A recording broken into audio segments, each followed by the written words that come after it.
नमस्कार दोस्तों, स्वागत है आपका अपने YouTube channel trail blazer the study point में। आज हम लोग बात करेंगे section 69A of information technology act 2000 के बारे में। अभी हाल ही में भारत सरकार ने इसी एक्ट के अंतर्गत 59 चाइनीज ऐप को बैन कर दिया था। तो देखते हैं कि क्या है section 69A of IT act 2000। चलिए शुरू करते हैं। सूचना प्रौद्योगिकी अधिनियम 2000 भारत की संसद द्वारा 9 जून 2000 को लागू किया गया और 17 अक्टूबर 2000 से लागू है। इस बिल को उस समय से के सूचना और प्रौद्योगिकी मंत्री प्रमोद महाजन ने संसद में पेश किया था। अटल जी की गवर्नमेंट थी। प्रमोद महाजन जी उस समय इंफॉर्मेशन एंड टेक्नोलॉजी मिनिस्टर थे।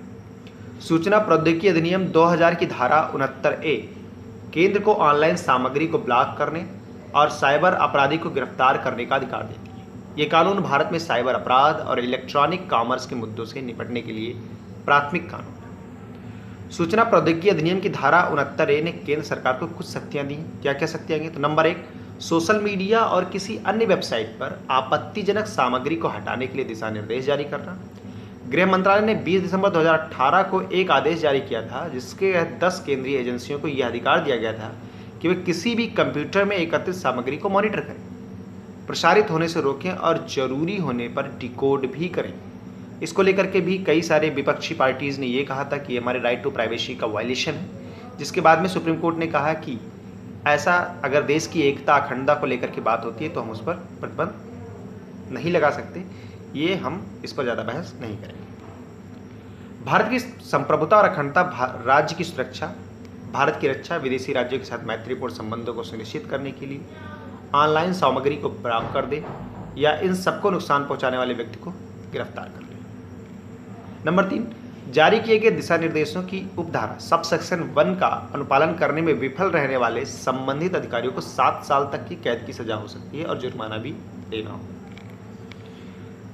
कुछ राजनीतिक दलों ने इसको राइट टू प्राइवेसी, निजता के मौलिक अधिकारों के उल्लंघन के आधार पर इस एक्ट को चुनौती दी थी, लेकिन सर्वोच्च न्यायालय 2015 में दिए गए निर्णय में आरोप को खारिज कर दिया था और ये कहा था कि केंद्र एक इंटरनेट साइट को ब्लॉक करने के निर्देश यानी राष्ट्रीय सुरक्षा इत्यादि से संबंधित मामलों में जारी करने के लिए अपनी शक्ति का प्रयोग कर सकता है। न्यायालय ने यह भी कहा कि राष्ट्रीय सुरक्षा व्यक्तिगत निजता से ऊपर नहीं है, व्यक्तिगत निजता से ऊपर है, यानी कि आपकी राइट टू प्राइवेसी जो है वो जो राष्ट्रीय सुरक्षा, नेशनल सिक्योरिटी, उससे बड़ी नहीं हो सकती आपकी पर्सनल प्राइवेसी। अब बात करते हैं भारतीय टेलीग्राफ अधिनियम 1885। केंद्र सरकार को फोन टैप करने का अनुमति देता है यह एक्ट, भारतीय टेलीग्राफ अधिनियम 1885। सुप्रीम कोर्ट ने 1996 में एक फैसला दिया था और कहा था कि सरकार केवल सार्वजनिक आपातकाल के मामले में फोन टैप कर सकती है। कब? सार्वजनिक आपातकाल के मामले में।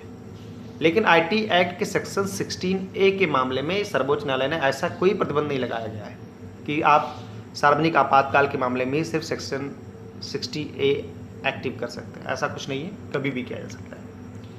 हाल ही में भारत सरकार ने सूचना प्रौद्योगिकी अधिनियम 2000 की धारा 69A के प्रावधानों का हवाला देते हुए 59 चीनी ऐप्स पर प्रतिबंध लगा दिया है।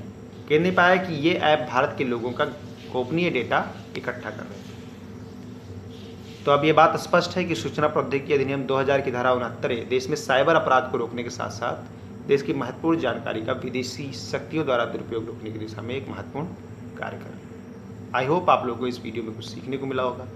वीडियो अच्छा लगे तो इसे लाइक करें, ज़्यादा से ज़्यादा शेयर करें और अपने फीडबैक कमेंट बॉक्स में ज़रूर दें। साथ ही जिन लोगों ने अब तक चैनल को सब्सक्राइब नहीं किया वो लोग सब्सक्राइब कर लें और बेल आइकन को प्रेस कर दें, जिससे आने वाली वीडियोज़ की नोटिफिकेशन आप तक पहुँचती रहे। Thank you, thanks for watching. जय हिंद।